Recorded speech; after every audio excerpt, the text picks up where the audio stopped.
And I would like to start off the conference by not really introducing, but just kind of recognizing our new chair of pediatrics, Dr. Angelo Giardino, who trained at Texas Children's, what came from Texas Children's and then trained at CHOP, which is great because we have Lori Howell here, who's our speaker today for Grand Rounds. Lori Howell has been instrumental in starting the first 2 fetal centers in the world. She's currently the executive director of the Fetal Center, for the Center of Fetal Diagnosis and Treatment at the Children's Hospital of Philadelphia. She started at CHOP in 1995 and has been integral in launching this program and also in assembling the multidisciplinary team that brings an exceptional depth of experience and knowledge in every aspect of fetal diagnosis and in therapy. She also spearheaded the creation of the unique Garbose Family Special Delivery Unit in 2008. Before she was at CHOP, she was at the University of California in San Francisco, where she first worked as a nurse on the pediatric surgery floor, and then she became the first fetal coordinator with Mike Harrison. So they started a fetal center there, and then Dr. Adzik, who is the chief at CHOP, recruited Lori to go with her to CHOP. And like I said, they got to CHOP in 1995. Lori received her degree in nursing at Washington State University, her master's in nursing education at the University of California, San Francisco, and then she went on to get her doctorate of nursing practice at Villanova. She's been very active in research. She's got over 50 research publications. She was instrumental in the MOMS trial, which is the trial that looked at fetal intervention for myelomeningocele and showed that these children did better than postnatal repair. She's been the recipient of many awards, and I've just learned that she now is the Endowed Chair, the Lynne L. Garbose Endowed Chair in Fetal Family Care at CHOP. I had the pleasure to train at CHOP, and that's where I met Lori, as did Dr. Fenton and Dr. Scaife. And it's my pleasure today to introduce Lori as my friend and my mentor. Thank you so much, Lori, for coming out to visit us.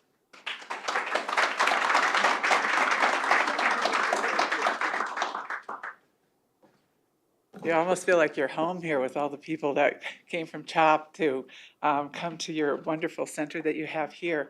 Well, let me add my good morning today as well. And I really want to thank Dr. Steve Fenton for inviting me to visit. It's truly been a pleasure with those of you I've met so far. You've been incredibly gracious and welcoming, and I've learned so much about what you're able to do here. So thank you for that. In full disclosure, I have none. And I'd like to talk a little bit about how we got to where we are with the problem of birth defects and what progress we're making, and how to establish a fetal program dedicated to solving this problem. As you can see here, it's very common still. 1 in 33 babies is born with a structural defect. Billions of dollars are spent on these children for medical treatment. Doesn't matter what socioeconomic status you are, nobody is immune. Most of the time we don't know what causes birth defects. We know that research in general is underfunded for women, for example, but particularly in pediatrics. And we also know that it's the leading cause of infant mortality. A fetal therapy center, which applies expertise and focus to help solve the problem of birth defects while focusing on the family from gestation to graduation, can begin to address these problems. So I'm frequently asked, have we saturated the market? How are we going to be able to grow? What's happening with this? Well, we know from the March of Dimes work that there's over 120,000 babies born each year in the United States, and 39,000 live born with a condition which could benefit from a fetal center service. The diagnoses that you see are listed on the left. And interestingly, they don't include such common problems we deal with like lung abnormalities, twin-twin transfusion, teratomas, things of that sort. So it's really not even a comprehensive list accounting for those 39,000 diagnoses. So the answer is no. We've only scratched the surface of saturating the market, and we have much more ways to go. This slide shows the various advocacy organizations specifically related to birth defects. More advocacy groups are on the way. They have made it their business to investigate what is the current status of care. I would strongly suggest if you are asked to serve on a board that you take them up on it. They can benefit from your expertise amazingly, and they use that information to educate other families. In addition, I learned yesterday that Dr. Fenton uses, for example, the MOOS organization right in the middle here, referring his mothers of giant falloceles to that organization so they can receive help from other mothers who've gone through similar experiences. Well, as Katie mentioned, when I first got into this in early 90s, late 80s, before being recruited to CHOP, it was really only one of 3 centers, and you can see the astronomical growth up towards, this slide only goes to 2015, and this was a survey done by the National Society of Genetic Counselors to see what services were offered in various programs. We've experienced really a growth after the MOMS trial results came out in 2011, indicating efficacy for the prenatal repair of myelomeningocele. And it seemed as though every center wanted to begin to perform this procedure. But as you can see here, of those 54, relatively few continue to perform all services from open fetal surgery as well as minimally invasive procedures. What did I start with? Well, I think Dr. George Mikulishka from University of Michigan was here around March talking about the artificial placenta. And he was a fellow in our lab in San Francisco at the time with Mike Harrison and Scott Adzik. And we had requirements for our fellows. They had to fit in tiny spaces. They had to share their workspace. They had to clean up when they were done. And it was team building kind of time to be in that close of quarters. And from their incredible work and push in this field, we've learned many of the advances that we've seen in fetal surgery today. This is a picture of Scott Adzik as a brand new attending, and me with one of our favorite patients who was a giant omphalocele, the mother told she should terminate the pregnancy, wouldn't have any lungs. She now stars in Cats in the San Francisco production, and we still receive a card from her every year talking about what she's doing now. So a lot of work has been done in this field to have a healthy and happy outcome. So as Katie mentioned, I was integrally involved in the pediatric surgical service as well as the NICU. And Mike Harrison and Scott Adzik approached me and said, would you be willing to continue your day job, but start the fetal therapy program? And they handed me a clipboard. That was the beginning of a fetal therapy program, and I still can recognize Mike versus Scott's handwriting here. But basically, it was the name of the patient, the doctor who referred, the way to get a hold of the doctor, and that was it. I went, great. And then Mike Harrison actually put this little cartoon together, but I continue to dwell on that. Tanya knows very well it's one of my pet peeves if the phone isn't answered and a parent or a provider is calling. How can we help them with this rare problem that we need to deal with? So took a long time to go from a clipboard to where we are now. In fact, our pictures in those days looked about like this, a snowstorm. We would look at each other and we'd go, should we scan her once a week, twice a week? We don't know. And the images just were not as helpful as we'd like them to be. So we did a lot of scanning in those days. The model that we used was always patient first, using a coordinated approach, multiple disciplines who were focused on fetal disease, and we published this work. And it's important, I think, to even go back to that we haven't really changed our major focus when I got to CHOP.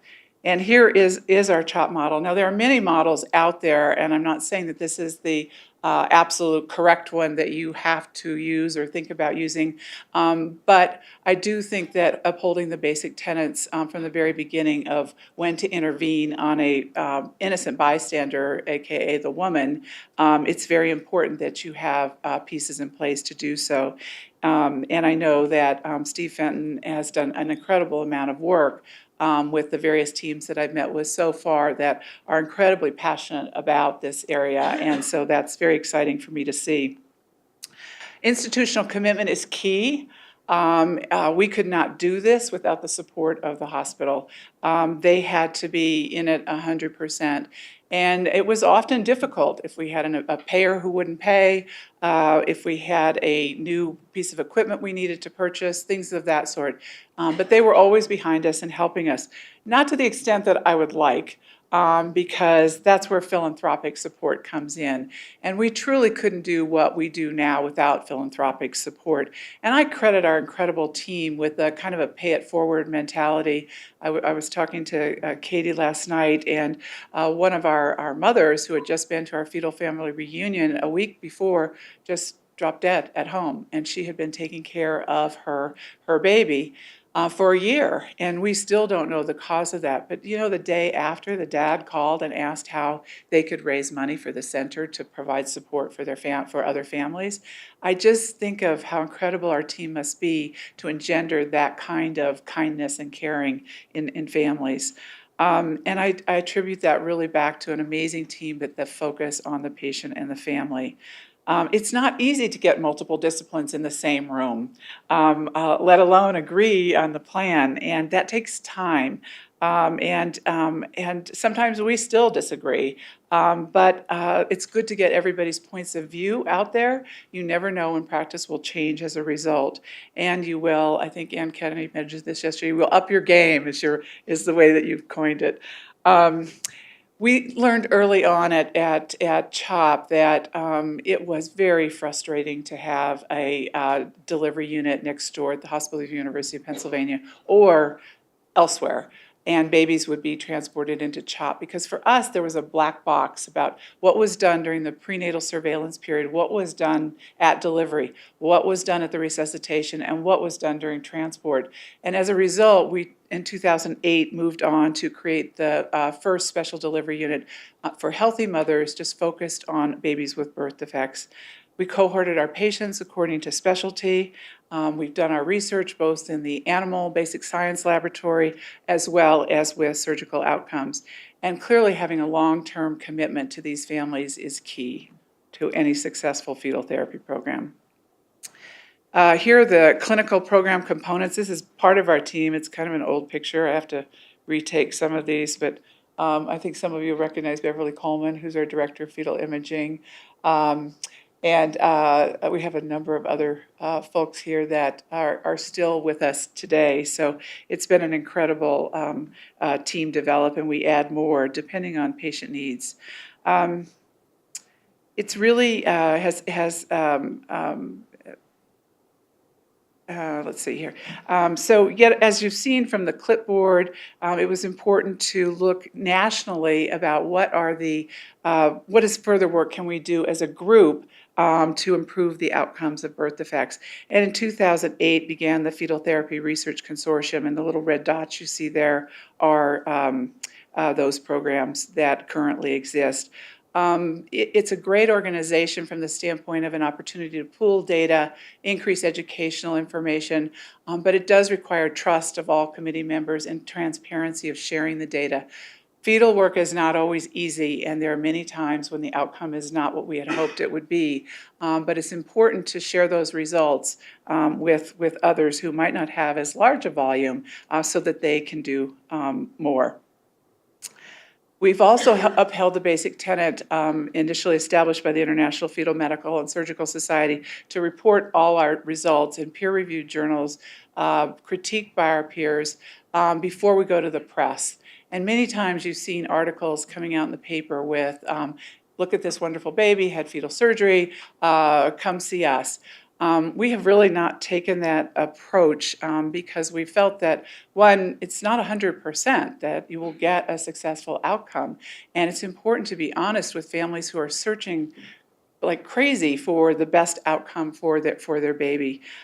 We also created an independent oversight board that's completely separate from our fetal surgery team, that for any innovative procedure, we write a proposal to them, a one-page proposal giving them the clinical scenario, what we plan to do, and that is reviewed and voted on by that committee before we proceed. And with anything new, it's important that you have outside oversight, really, that will help you go along your way. Are you approaching this in the correct process? There are many benefits of a fetal therapy center, having a centralized and dedicated team, coordinating the group counseling. And you know what? I think this is the wrong talk.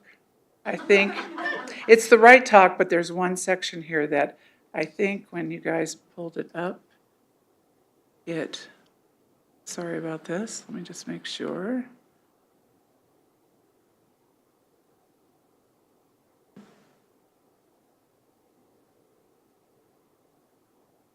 Sorry about this. Let's see, is it frozen here? No, wait a second. It's the one that's labeled on the 28th below. There were two talks right next to each other. This one. It's essentially the same. The order is a little bit different.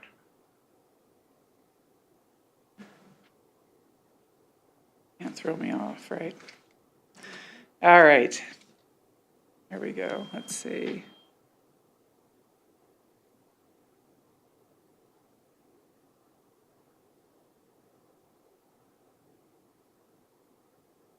The wheel of death on here. Okay. All right. And so these reporting of information is never easy. You all have a very rich resource here with all of your genealogy, but also through Intermountain Healthcare and your incredible reputation on outcomes data. So all of that information should be not straightforward, but more easily integrated into what you share with families about your results. The benefits are listed here for a fetal therapy center, but essentially it's coordinating the care in one place, one space, with all the multiple disciplines involved to make it easily accessible for parents, to make sure that they're getting all the information that they need to make the best decision for their pregnancy. So what services need to be provided for a fetal therapy center? Well, when we first started both in San Francisco as well as in CHOP, it was important to build the center first, optimize our imaging, get our team in place, because if you cannot nail the diagnosis, you really should not be counseling families about what their options are for the pregnancy. So imaging and testing has been incredibly important for us to make sure that we had that completely nailed down. Adding genetic counselor to the team is especially important now with the advent of all of the whole exome sequencing, all of the genetic work that is coming on board and that we will all be intimately involved with. Being able to provide complex anomaly counseling based upon expertise and volume, as well as offering some innovative procedures such as looking directly at a fetus to make a diagnosis. We now had to look at the OR. What could we do in the OR that would enable us to do fetal surgery? Our maternal fetal anesthesia team is critical to this process. This is not a standard C-section. This is 5 MAC of anesthesia, which allows the uterus to stay very soft and the placenta not to abrupt. This is very important in doing fetal surgery, and we have had a number of anesthesia colleagues involved in our program, and I believe we have 6 maternal fetal anesthesiologists now for redundancy of the team when we're doing these cases. We customized and miniaturized some of our instrumentation that we use, particularly with some of our fetoscopic work. And this has enabled us to do, for example, laser for twin-twin transfusion when there's an anterior placenta. So a lot of tricks, if you will, have been learned from modifying this equipment. Intraoperative echo, I'll talk about that a little bit more. We learned in the early 2000s when we had 2 babies die during fetal surgery for a hydropic lung lesion. And we just couldn't figure out what we could do. The operation was perfect. The placenta didn't abrupt. What happened? And so we brought our colleagues in fetal echo into the OR, and they gave us second-to-second real-time measurement of the beginnings of whether tricuspid regurg was occurring, if there was any valvular difficulties.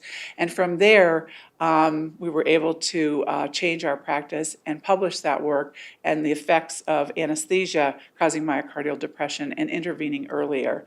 So again, changing the approach. And there have been a number of occasions where we've actually been called by fetal programs from the OR saying the fetus is bradycardic, what should we do? So having a standard team in place where you know if a baby's beginning to deteriorate is very important. Most children's hospitals that are of significant size, as yours is, have a quaternary NICU, as well as the services that you see there. I can't stress enough how much we have learned from long-term follow-up programs. Our pulmonary hypoplasia program, for example, follows diaphragmatic hernias, giant emphalocele, large lung lesions, and we're up to over 700 patients that come back at least annually, but more often in the beginning year. And we found initially an increased rate of autism, for example, in CDH, and we thought, oh, well, it's only 20 patients, can't possibly be related to diaphragmatic hernia. But as we continue to proceed looking at this volume of patients, the autism rate is indeed higher in CDH patients. So what early interventions, what neurocognitive exams need to happen to give them a better quality of life are very important. And finally, the special delivery unit. This is what I had mentioned before was our black box and what we felt we needed to solve in order to provide the best outcome for mother and baby. I'm not going to go through all these slides. You saw what happened from the clipboard era. And these next two slides are timelines beginning in 1995 when we arrived at CHOP. And essentially sent the beginning years opening, creating the units, creating the miniaturization of instrumentation, developing the team, getting the space, all of those things before we could first perform fetal surgery. We learned a lot. Our first cases were done at the Hospital of the University of Pennsylvania. We learned that that was not going to be okay for our patients for a variety of reasons. In that one, we couldn't control the OR schedule in the OB operating rooms because we were dependent on when they had an emergency C-section, for example. We also learned that it was easier to bring adult equipment over to CHOP because it's more standard than it was to bring 12 different sized tracheostomy tubes over to our next door neighbors. So as a result, we began to do the cases in our CHOP operating rooms and then recovered the mothers at HUP. This shows the next slide is about from 2008 when we opened our special delivery unit, and many things have occurred since that time. We've decreased the rate of ECMO by half for our diaphragmatic hernia patients. We finished the MOMS trial proving efficacy. We did a PBS documentary which won an Emmy, which was the first time we'd ever let a camera crew in to follow our patients and interview our staff. We have always felt that it's a very private matter for families to decide what they want to do with their pregnancy, and that interjecting a film crew was an additional stress that we felt we didn't want to expose them to. We've completed a number of trials that you see here, and our focus really now is on stem cell and gene therapy, the artificial placenta. We're about 2 years away from being able to offer that as a therapy, and really focusing on surgical outcomes and developing the Center for Birth Defects Outcomes.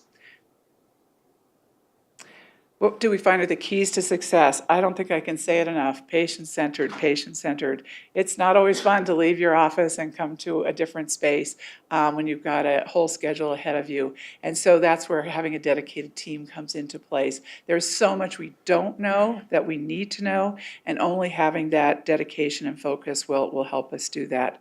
And a commitment to patients, both in what they need to know by providing them appropriate education, offering them the latest therapies from our bench and putting them right into practice, using a gestation to graduation model. Some of my kids, when I was a coordinator, are now in their 20s, and I'm still in touch with many of them. And this clinical commitment to focus on fetal disease. And again, I can't say it enough, hospital and philanthropic support, we could not do it without them. This guy here had fetal surgery. He was our first fetal surgery patient.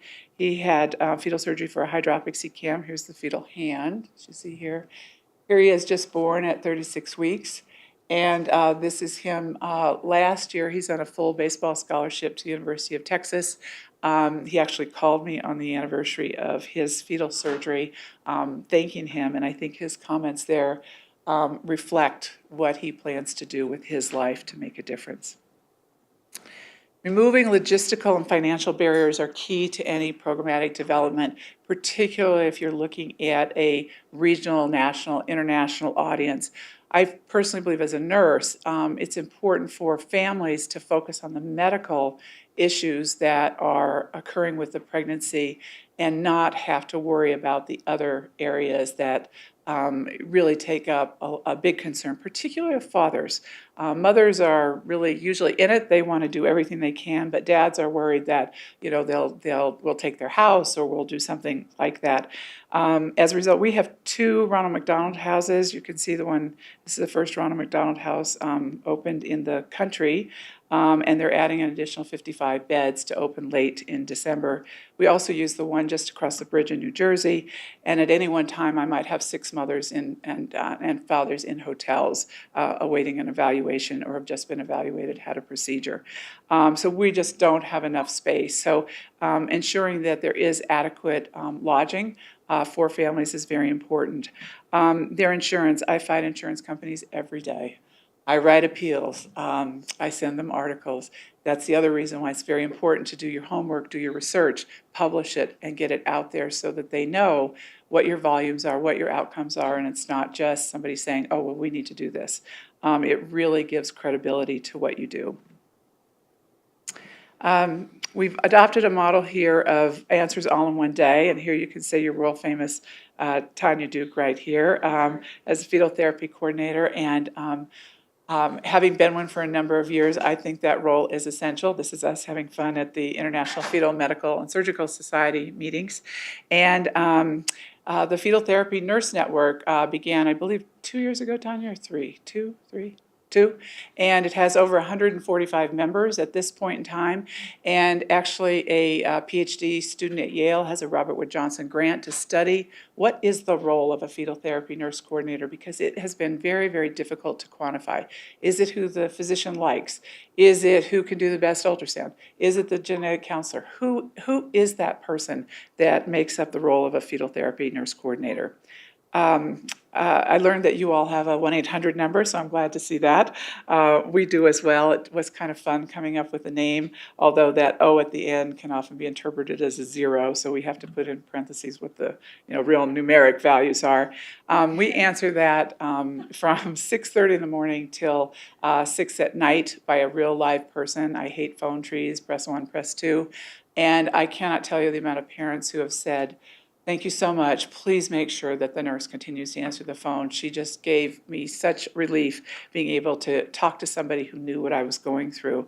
After 6 o'clock, one of our attending physicians will answer the phone by our call service.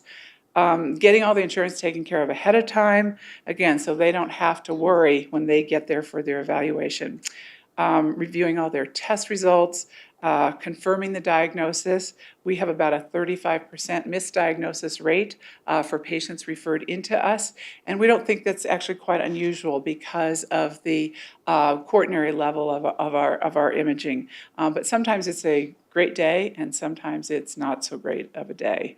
It is important, though, to confirm the diagnosis before you sit down as a team to counsel the family with multiple specialists about what their treatment options are for the pregnancy. After the evaluation is concluded, they're provided with patient education materials. I'm told by my younger millennial colleagues that a DVD is kind of out now because most of the computers don't have places for DVDs. So they are on our website, but we're, you have to innovate. You have to innovate. So I like to listen to what folks are telling me. And it's very important to be service-oriented. It's easy to forget that particular maternal fetal medicine folks have very busy practices. And so when they call, you need to answer the phone. And when you do an evaluation, you need to call them back. They have the relationship established with that mother, and often that mother will call that referring physician back and said, they said this. And if they don't know what's going on, they're unable to support whatever decision that they make. And we also write a consult letter within 24 to 48 hours and get that sent out.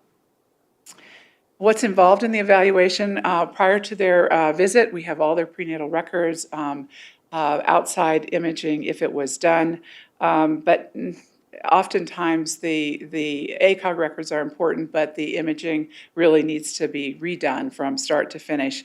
And I really do call this a quaternary level evaluation. Often the families will say, well, I had an ultrasound, but if you think about MRI and ultrasound, there's really often no normative values for doing an MRI if you don't have an ultrasound being performed the same day. So educating providers about that is also really important. The evaluation is scheduled based on the diagnosis, the referring diagnosis, which can change, and therefore we have to be able to pivot as fetal therapy coordinators and adjust not only our education materials, but what types of testing that they're going to have done.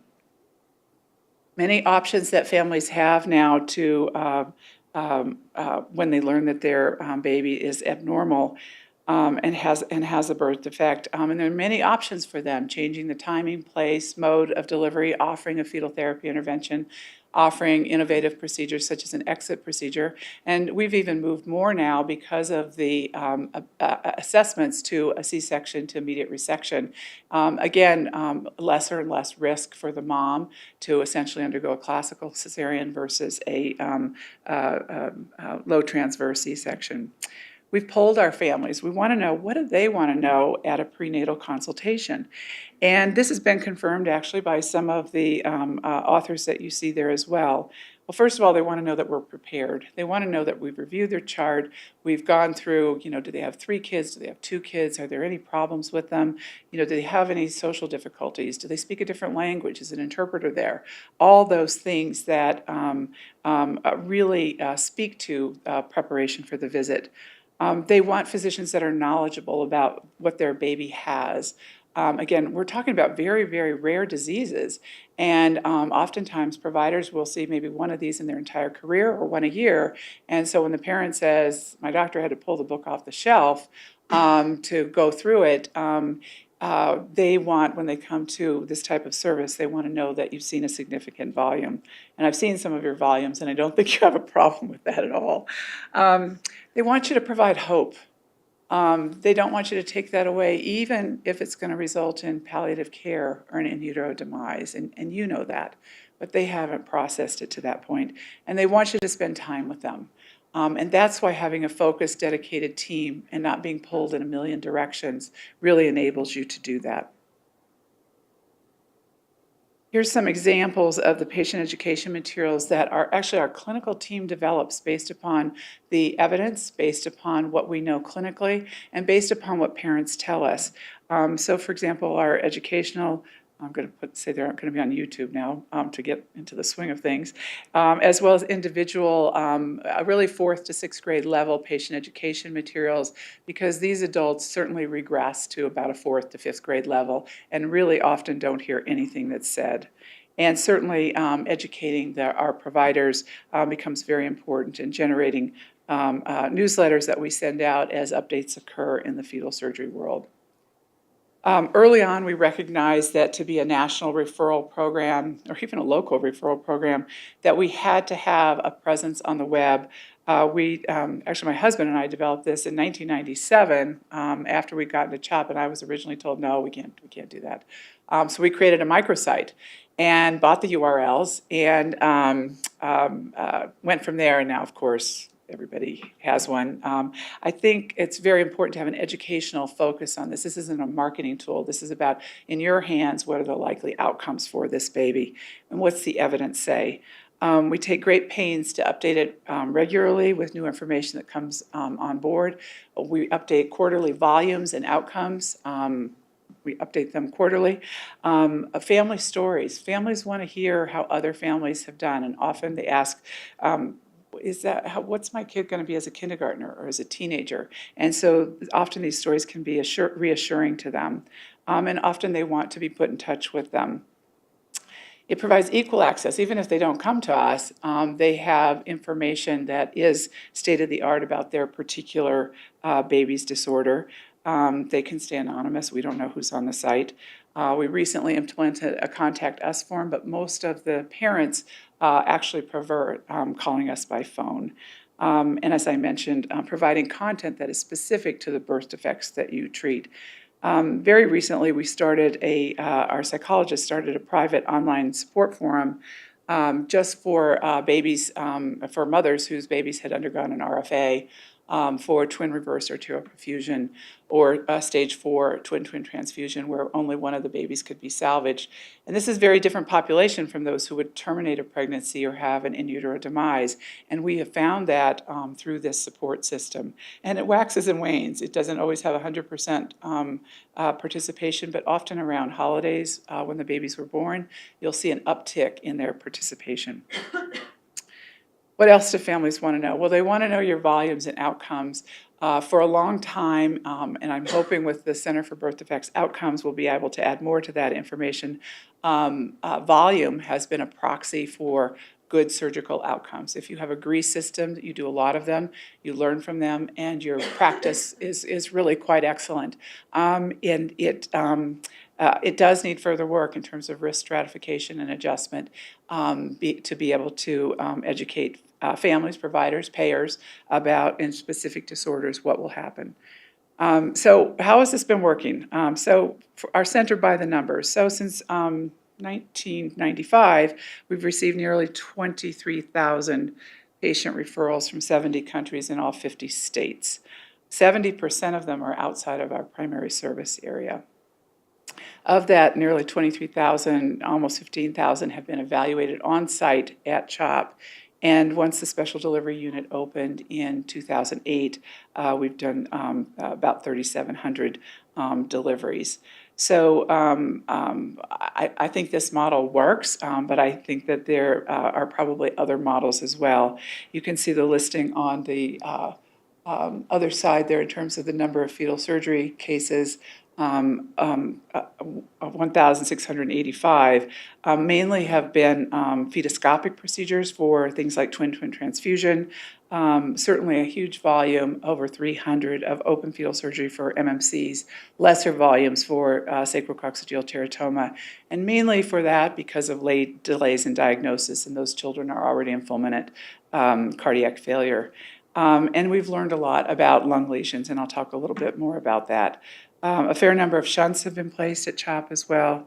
You can see the number for our exit procedures, and we've done 7 fetal cardiac procedures. This slide shows the breakdown in referral diagnoses from the beginning to upwards of June. You can see a fair amount of neurologic abnormalities, and I think that clearly is as a result of the neuro-MRI. There are a lot more brain abnormalities being detected on ultrasounds, and being able to provide an MRI service, as you are here, is very helpful for families. The volume of myelomeningocele that you see there, it's important to note that of that number, only 300 have been candidates for fetal surgery. Nearly a third terminate the pregnancy, and the remaining third opt for postnatal care. So I feel that's presents pretty good equipoise with that. The congenital heart disease that you see is only listed from the time that we opened the special delivery unit. And the literature will quote congenital heart disease as being about 50% of all fetal anomalies. When we deliver those babies, it accounts for about 35% of our deliveries in the special delivery unit. And then you can see the remainder of the diagnoses listed there. So a little bit more about the Center for Birth Defects Outcomes. I'm really excited about this. This is probably one of our last frontiers, and we've been very fortunate to have had a surgical resident, an R2, at HUP, who had been a lay midwife in South Africa, went to medical school at George Washington, in his spare time got a PhD in epidemiology at Johns Hopkins, and then matched at HUP for a surgical residency. So he rotated on our surgical service for a month, and one of our attendings, Holly Hedrick, called me and she says, "Lori, I have your guy." And he now works with me between 4 and 7 in the morning, about 20 hours a week as we develop this. And next year, he'll be our first surgical outcomes fellow. And we'll conclude the building of this database and then begin having all the information imported from our EPIC medical record system, as well as other data sources. Early survival is an inadequate measure of success, and quality improvements in prenatal diagnostic capabilities are really important. And here's the long-term follow-up. This kiddo had a cervical teratoma and exit. Here she was with a trach still at 4, and she's grown into be one of the Children's Miracle Network speakers. But when the mother saw this picture of her on ultrasound, She was completely devastated. This looks terrible. How will my child ever be normal? So being able to provide those long-term outcomes for parents is really important. This schematic shows at an academic fetal center in which basic and translational research fosters innovation. Our focus on birth defects, whether in the special delivery unit, the NICU, or long-term follow-up, really determines our outcomes. And most importantly, these outcomes provide critical information for counseling and changes in management and new ideas for research. Which brings me to our Center for Fetal Research. This is our basic science laboratory. It's right across the street from our center. We have a large animal laboratory as well as mice and all other kinds of animals up there, in which to really uphold the tenets of fetal therapy. Can you do this in a laboratory setting, and does it work? This has been incredibly helpful as we have kind of paved the way for progress with the artificial placenta. And in fact, by using a pumpless ECMO system, we're planning to use that for congenital diaphragmatic hernias, which could eliminate the need for anticoagulation therapy, and hence do these babies have less issues with neurocognitive development because of no head bleeds. So all of these things, I kind of view them as NASA. There's spin-offs for everything. And as I mentioned, Alan Flake is working very diligently on both the placenta with his fellow Emily Partridge, and Bill Paranto is working on gene therapy, as well as being a pediatric surgeon. So they have busy plates. The basic tenets really of being able to offer fetal surgery really include going to the laboratory and figuring out what the fetal disease is, creating that experimental model before it's cautiously applied clinically. We continue to hold to those tenets and feel that fetal surgery is really only justifiable if we know the natural history of the disease for humans, and can we make it better with a fetal surgery intervention. Myelomeningocele was the first fetal surgery that was offered for a non-life-threatening defect. And as you know, we did some initial cases before proceeding with an RCT, which demonstrated efficacy. That was a long road. Short of opening the SDU, it's probably the hardest thing I've ever done. The maternal safety is paramount. The mother has to be the first, second, third, fourth, fifth patient, and if that can't happen, then they are not candidates for fetal surgery. And most anomalies, and even in our statistics, you notice that while we've seen a large number of patients, it's really between 5 and 10% who have required fetal surgery, because most won't meet this criteria. What do the clinicians need to commit to? A dedication and passion, and I've frankly observed that over the time that I've been here, and it's very exciting for me to see. Our chief likes to say, this is not amateur hour, and he's right. We have an all-attending staff. Our only trainee staff, if you will, are the pediatric surgery fellows, who essentially are PGY 10, 11s or whatever when you come through. And it requires people on the team to step up, because you're communicating directly with that attending, giving them your expertise and your information. There isn't a medical student, an intern, or resident that can help buffer your conversations. And ultimately, of course, you want to maintain the teaching mission. You want to continue with that, and I think that will happen with various fellowships that are being created. Our fetal surgeons, before becoming a fetal surgeon at CHOP, spend an additional year following their pediatric surgery fellowship. And our new maternal fetal medicine specialist onboarded in July will spend a year with our fetal interventionists and assist on over 25 cases before being allowed, if you will, to perform this unsupervised.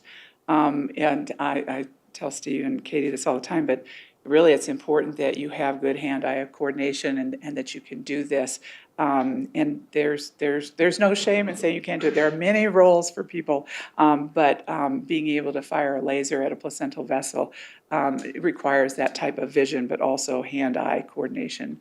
And I think that the collaboration that we all share together and the availability of the attendings and the teams working together, drawing on each other's expertise has created just an incredible amount of collaboration and evidence into the scientific world, and has really kind of moved us from the wild, wild west, Birkenstocks and granola, to really a scientifically based field. It's only 30 years old. It's pretty fledgling. So we have a lot more to learn, a lot more ways to grow, and as new centers come on board, it will be important for them to do this. One key area that I would like to talk about is communication. Once you involve numerous specialties, how do you communicate with everybody? And as it grows and grows and grows, it becomes more and more difficult to do that. We actually use what we call Fetal Force. That is on the Salesforce platform, which many of you know is Benioff, who funded UCSF fetal program, or hospital, I should say, not just their fetal program. And it's used for salespeople going out and, did they make a sale?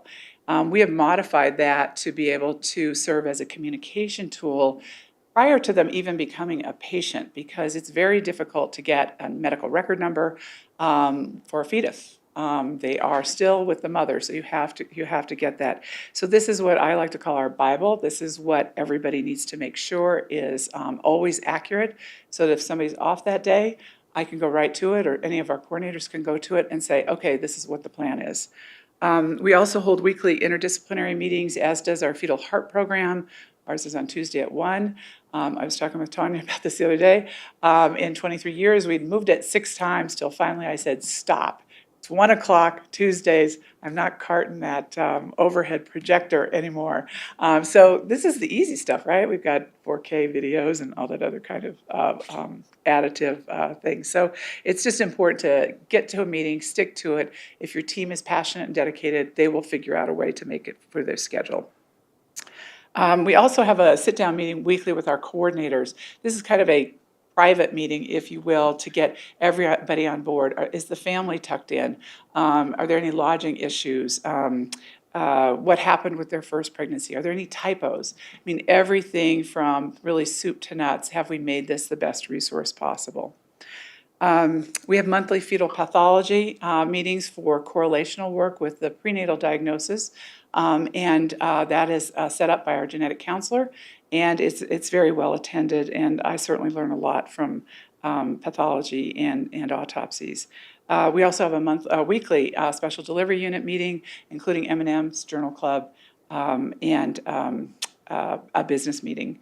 Finally, we go to conferences, present our work, and as I've said several times now, present this work in peer-reviewed journals.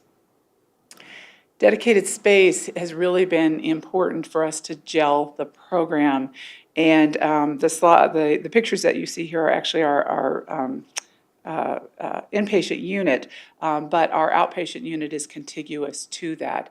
And I think then that provided a place for all of the subspecialists to gather, review the films together, talk together before counseling the family, so that everybody's on the same page when you go in and they are all receiving the same message.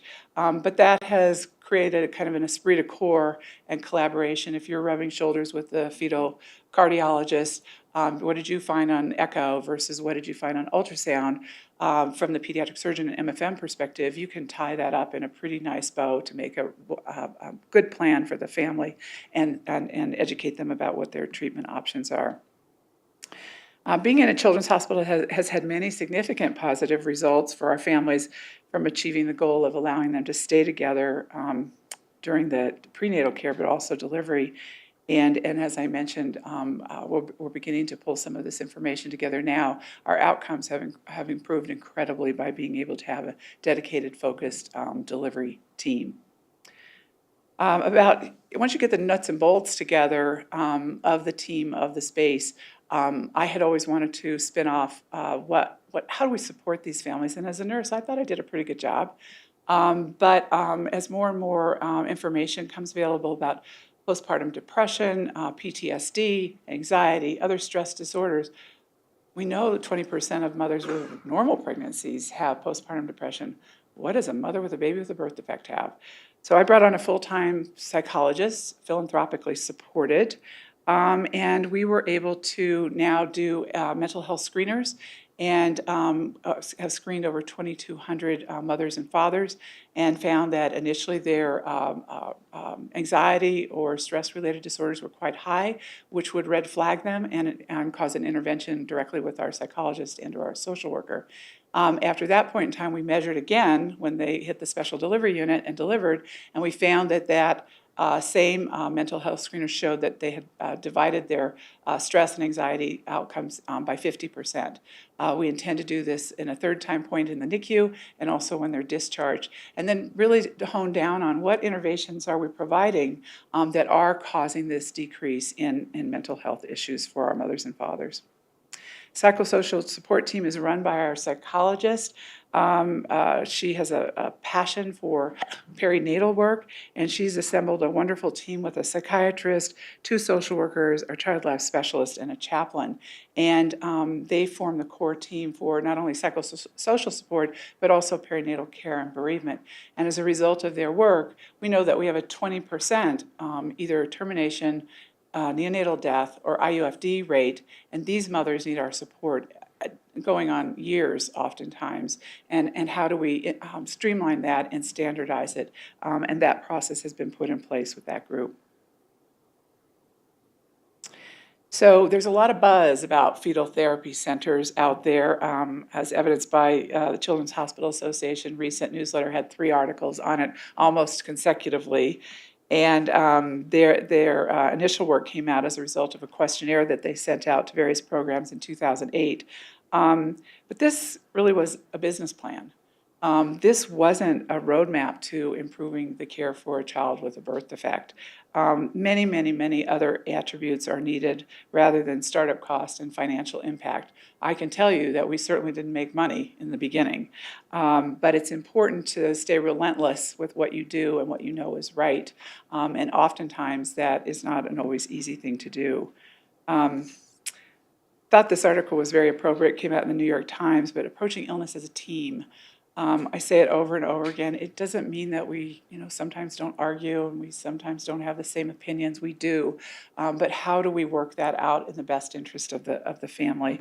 The slide shows here is an intraoperative ultrasound by Mark Johnson, who's one of our OB fetal interventionalists, surgery being performed in the NICU, as well as our long-term follow-up pulmonary hypoplasia program. We got to get rid of the silos. It's easy to be in a silo and just manage your own world. It's hard to interact with people from all different disciplines, and everybody has something to bring to the table, and showing mutual respect for that helps provide the best care for the patient. What about the future? Well, we know that there will be an increasing amount of fetal diagnoses just because of the imaging improvements that we're seeing on a daily basis, as well as the non-invasive testing.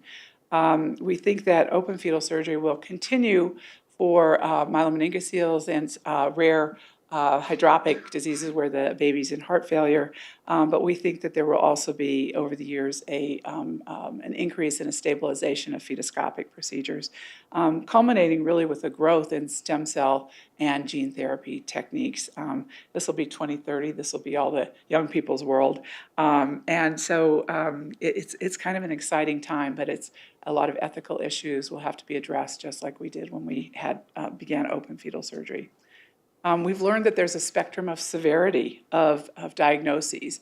And all the years that Dr. Harrison was jumping up and down saying, I'm telling you, these babies die in utero and you don't see them postnatally, has really been borne out from this baby here who was too late for fetal intervention to more of a cystic abnormality where the baby could be delivered vaginally, to a pretty nasty one here that had to require a C-section to prevent rupture, to fetal surgery. So various options, but it's important to get there early, diagnose correctly so that the best options can be available to the mother. We've learned about new fetal surgical techniques from the stapler that bloodlessly opens the uterus and is now used by obstetricians and maternal fetal medicine specialists for sections as well. We've moved from open fetal surgery to do things like shunts, where a catheter is placed into, for example, a macrocystic lesion for a CCAM to buy us enough time to get that kid to delivery in order to perform a postnatal lobectomy. We've learned about pulse oximetry for years at UCSF. We're going, how come that damn pulse oximeter doesn't work? Well, we went back to NASA, Nellcor, who we were working with, and it turns out that a little piece of sterile foil applied over the monitor was all it took. I didn't know that. In the NICU, we didn't use that. We just used the regular, adhesive bandage. And you think back on it now and you go, well, that should have been very simple. We formulated the exit procedure. How do you get more than 4 minutes to get an airway on a baby who is bound to be hypoxic and as a result brain damage if you're not able to do so? And from there formulated the exit procedure. And we've learned a lot about intraoperative echo from my colleague Jack Rychik, who is in our OR religiously for fetal surgery cases. We have to innovate, test, and evaluate and disseminate all these advances. So the impact postpartum access to cardiac therapy has been incredibly helpful for being able to put a baby right on bypass in the cardiac ORs, and our obstetricians go there and do the delivery. We've learned about various measurements from LHRs and CVRs and ODEs. We've developed a cardiac severity scoring system, neonatal surgical optimal care guidelines, mental health screening, and palliative care and bereavement. This is an example of the cardiac severity scoring system, which really tells you whether you need a neonatologist in the room for resuscitation or whether you need the cardiac surgeon, and everywhere in between. So, what have we learned in terms of developing a fetal therapy center? Access. Dedicated and limited multidisciplinary team with a focus on fetal disease and long-term follow-up. The institution. Philanthropy. Group counseling with full disclosure. Parents often misinterpret what one specialist says versus another, and you might have said exactly the same thing, but just in a different way. Sufficient clinical volume. Development of centers of excellence. What should the standards be? And development of an oversight committee. This slide I love. It's our first fetal family reunion in 1997. And there were 10 patients here. And in the back are all the staff. Kind of tells you how many it takes a village to take care of all of them. But I really think our parents say it best, and I'm going to conclude with a short video. Good morning! I would like to welcome you to the 22nd Annual Fetal Family Reunion. Today, there are over 400 families, 26 states, from ages in utero to over 21. The first reunion in 1997, we held on Mother's Day. And if you look at the photograph, of course, there are a few things that you notice. In the back row are all the healthcare providers, and there are many more of the healthcare providers than there are in the front row of patients, families, mothers, and children. And so now I think the map has flipped completely.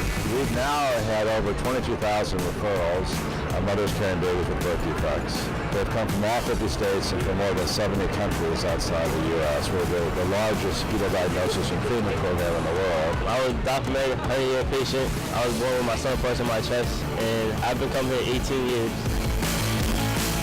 So activities range from games and indoors, outdoors, rides. There's a great carousel here that she wants to be on, and there's a bounce house and face painting, and there's a family picture. We're also going to go look at the collage of the other fetal families. We like to dream, and we like to dream big for the outcomes for these families. My dream is to be an electrical engineer. Chase your dream, don't let nobody back you down. Never give up on your dream. Being here is just a great experience. I've grown up in this hospital, just coming here every couple months, just being with the doctors and everybody is just an awesome feeling. I love sharing our experiences with the little ones and to show that the parents that they have hope for their kids. Looking back on the younger kids now, it's kind of nice to kind of give them hope because they see most of the older kids. So it's nostalgic and it's also nice to be like a role model in a way.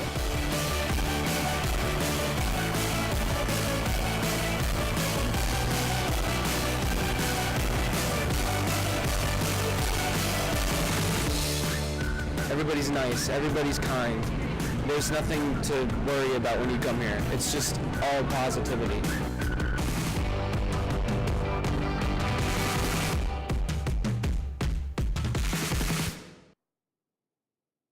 So I don't know if you noticed, but seeing kids in a normal environment has, it really boosts the team's morale. It shows them the fruits of their labor, what they've been able to accomplish.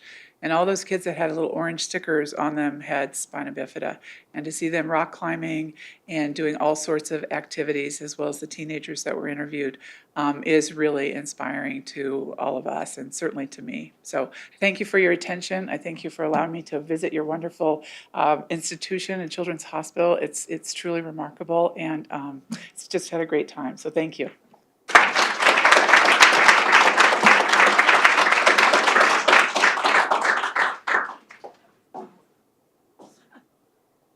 Thank you so much, Lori. Yeah. Good time for, do we have time for questions? Does anybody have any Does anybody have questions? any questions? I'm sorry. Yeah.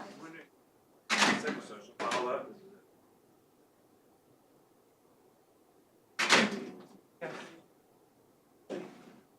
Oh, so what, I'm sorry? Mostly how poorly we're doing with it. Yes. And two questions. One is on your longer term follow-up. Do you have anything for maternal or parental mental health follow-up in those clinics? And second, there was a lot of people were concerned nationally about operationalizing the screeners inpatient at a children's hospital, with hospital administrators being concerned if you found something positive in children's hospital, what are you going to do?